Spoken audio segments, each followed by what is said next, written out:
Ladies and gentlemen, welcome to the Entrepreneurial Mindset, the entrepreneur and his team.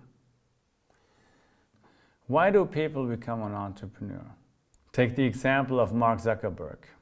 He was studying at Harvard, he was studying successfully, I hope, and he became an entrepreneur. Why that? If you look closer into that, to understand why people become an entrepreneur, and actually this also might help you understand your own decision why you want to be an entrepreneur, you have to understand your behavior. And understanding behavior means you have to understand what builds your behavior. And in former days we thought attitudes build behavior. However, now we know that intentions build behavior. And intentions are built by attitudes, subjective norms, and self-efficacy. So let me go deeper into that.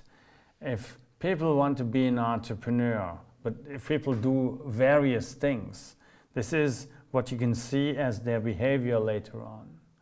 And before you do something, normally you have an intent to do something. And by the way, there is a time lag between this intent and your actual behavior. So you would like to buy something. And before you buy something, you have the intent to buy something.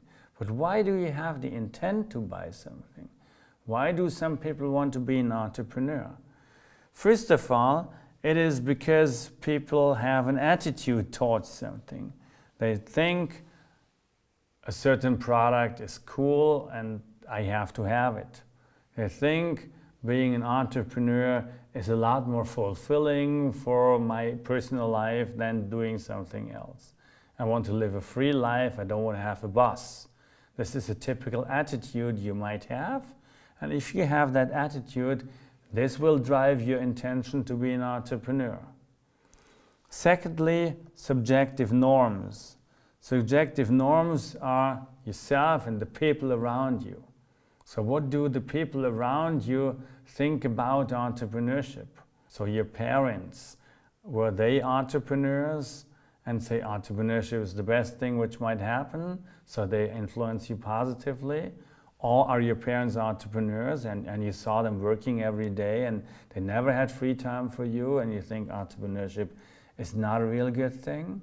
So this also influences your intention. That's the second aspect. So the first aspect, second aspect. And it influences why you become an entrepreneur or not.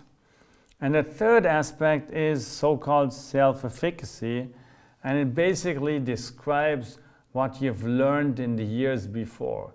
Did you make a positive experience that makes you more confident you can cope with the challenges being an entrepreneur?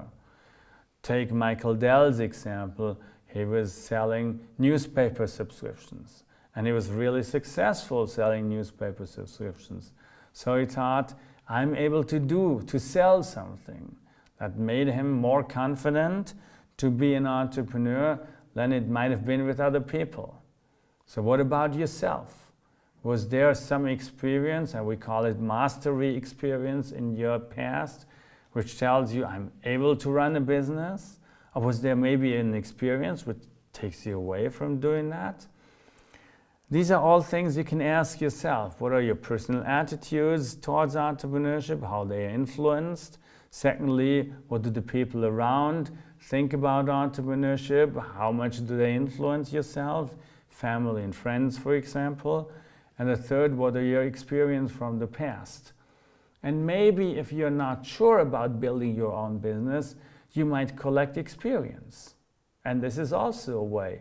So if you're not sure about if you want to be an entrepreneur or not, go into an entrepreneurial company. Try to work there and try to master some of the situations which come up. And if you can master them in a positive way, it might influence now you positively to be an entrepreneur. So these are your intentions. So intentions are being built out of these three aspects, and these intentions, they drive your behavior to be an entrepreneur. That's a good way, we call it the theory of planned behavior. that's a good way to ask yourself whether you want to be an entrepreneur or not. Michael Dell sold newspaper subscriptions when he was a kid at school.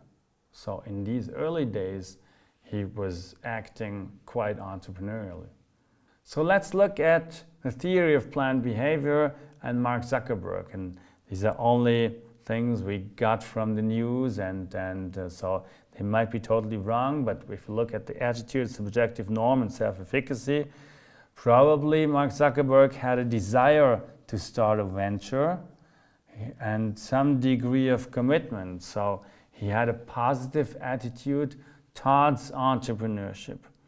Secondly, external assessment and support of his business idea. People thought, oh, that's a good idea. So friends influenced him in a positive way. Although Harvard authorities weren't so positive about starting a business in the dorm. But he was influenced in a positive way, so subjective norms pointed towards a positive intention being to be an entrepreneur.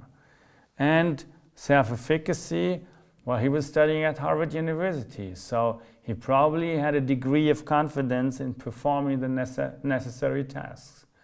And if you look at these three aspects, they probably drove the intention, the willingness to start a venture, and that led to the foundation of Facebook.